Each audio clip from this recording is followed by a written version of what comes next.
Picture this. You're sipping your morning coffee, minding your own business, when out of nowhere, bam, that person pops into your head again. Maybe it's an ex you swore you'd forgotten, a friend you haven't seen in years, or even someone you barely know. Why won't they leave you alone? I mean, it's not like you're sitting there begging for them to haunt your thoughts, yet there they are, like a song stuck on repeat. What if I told you it's not random? What if it's your mind screaming something you've been too afraid to hear? Today, we're cracking open the genius of Carl Jung, of the deepest thinkers in psychology, to figure out why someone's always on your mind. This isn't just about daydreams or crushes. It's about unlocking secrets buried inside you. Stick with me, because by the end of this, you'll see those nagging thoughts in a whole new light. And trust me, it could change everything. Let's get real for a sec. Who's that person for you? The one who keeps sneaking into your thoughts least expected? Maybe it's someone you admire, someone who drives you up the wall, or someone you can't quite figure out. Why them? Why now? Is it just a coincidence? Or is there something bigger at play? What if your mind's trying to tell you something you've been ignoring for way too long? Here's the deal. We've all had those moments where someone takes over our headspace, and it's maddening. You're trying to focus on work, binge a show, or just live your life. But nope, they're back. It's like your brain's got a VIP list, and they're at the top. Carl Jung, this brilliant Swiss psychologist, had a wild idea about this. He said it's not about theme, it's about you. That person? They're a mirror, reflecting stuff deep inside your psyche you haven't faced yet. Crazy, right? But stick with me, because this gets juicy. Jung believed our minds are like icebergs. The stuff we're aware of, our daily thoughts, our to-do lists, that's just the tip. Below the surface, a massive, mysterious, unconscious, full of hidden desires, fears, and parts of ourselves we don't even recognize. When someone's stuck in your head, Jung would say they're a signal from that underwater world. Maybe they're showing you a piece of yourself you've buried, or a piece you're dying to become. So, I want you to think about it. Who's that person for you? What's the first thing that comes to mind when you think of them? Drop it in the comments below. I'm dying to hear your stories. Let's figure this out together. If this is hitting home already, if you're starting to wonder what your mind's been hiding, do me a favor. Smash that like button, hit subscribe, and share this with someone who needs to hear it. We're diving deep into Jung's world, and trust me, you won't want to miss what's coming next.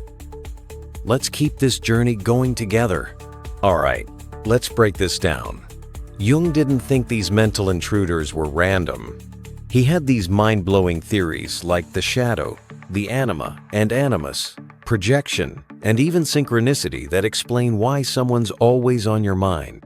It's not just obsession, it's your unconscious waving a big red flag saying, hey, pay attention. So let's unpack this step by step. The shadow. Jung called this hidden part of you the shadow.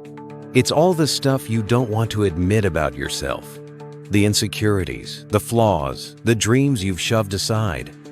According to Jung, when someone's stuck in your head, they might be reflecting your shadow back at you. Studies in modern psychology back this our brains are wired to notice traits in others that resonate with our own buried emotions. Think about it. Ever fixate on someone you can't stand? Like that coworker who's always bragging? Jung would say it's not just the myths, your shadow poking you. Maybe you're secretly jealous of their confidence, or deep down, you're mad at yourself for not speaking up. I've been there. I used to obsess over this friend who seemed fearless turns out. I was craving that courage for myself. Here's what you can do. Next time they pop into your head, grab a notebook. Write down 3 things that stand out about them. Are they bold, annoying, charming? Then ask, where do I see that in me, or where am I not letting it out? It's like holding a mirror to your soul. Then there's the Anima and Animus, Jung's idea of the inner feminine and masculine. He said every guy's got an unconscious feminine side, the Anima. And every woman's got a masculine side, the Animus. When someone's haunting your thoughts, they might be sparking that part of you awake. Imagine you're a guy obsessed with this free-spirited woman. Jung would say she's your Anima calling your inner creativity or sensitivity, begging to break free.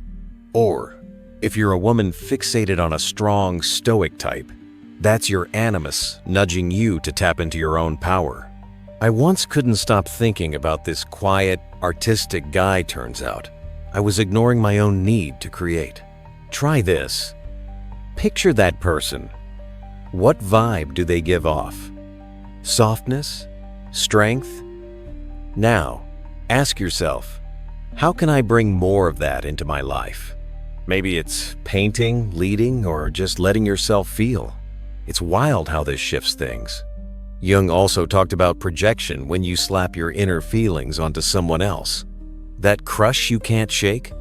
Maybe you're projecting your own longing for love or adventure onto them. Research shows we do this all the time. Our brains love turning people into screens for our emotions. Ever had a friend you put on a pedestal? I did. Thought they were perfect, smart, funny, untouchable. Then I realized I was projecting my own potential onto them.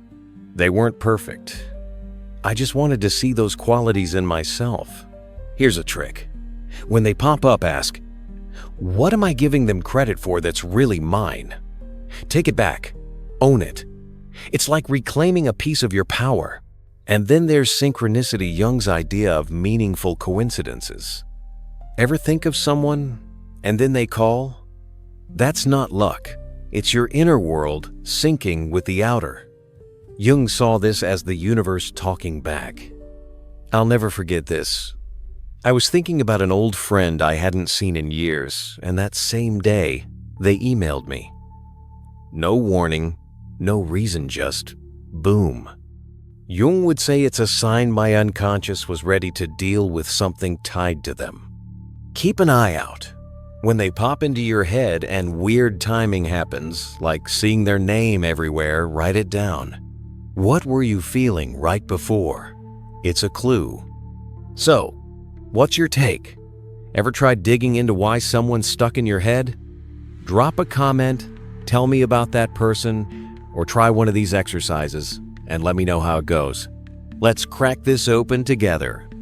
Now, here's the hard truth. If you keep ignoring these mental loops, you're missing out.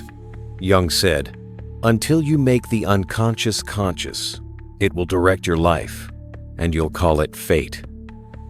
Let that sink in. If you don't face why they're on your mind, you're stuck haunted by the same thoughts, the same baggage, the same old you. It's like living with a ghost you refuse to name. Studies show unresolved emotions, fester stress, spikes, relationships suffer, and you're left wondering why you feel so lost. But flip that around, what if you listen?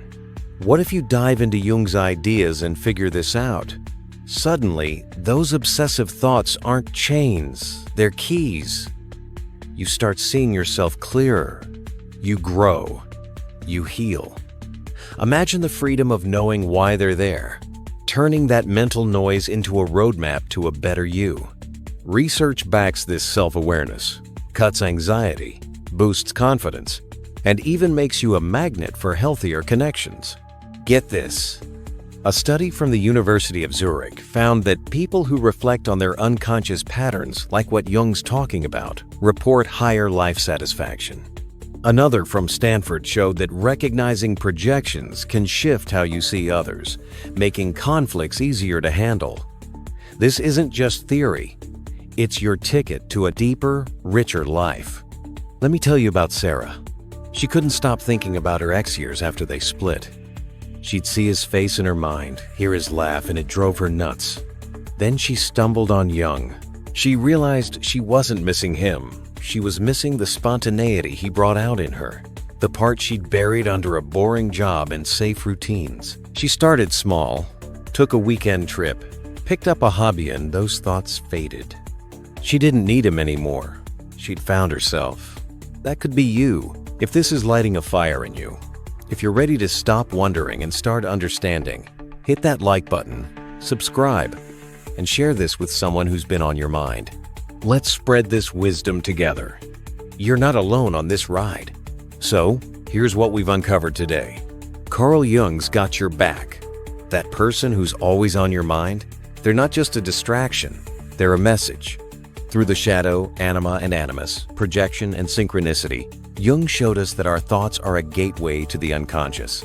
It's not about them, it's about what they're showing you about you. We've talked mirrors, signals, and how to turn those mental loops into growth. Here's a little nugget to take with you. Next time they pop up, don't push it away. Pause. Ask, what's this telling me about myself? Spend 5 minutes jotting it down. You'll be amazed what comes up. Want more? Check out our next video on Jung's archetypes. It's a wild ride into the characters living inside you. Hit that notification bell so you don't miss it. Thanks for hanging out with me today. You're incredible for diving into this with an open mind. It's not easy, but it's worth it. Drop your thoughts below. I read every single one. Let's keep this conversation alive. See you in the next one.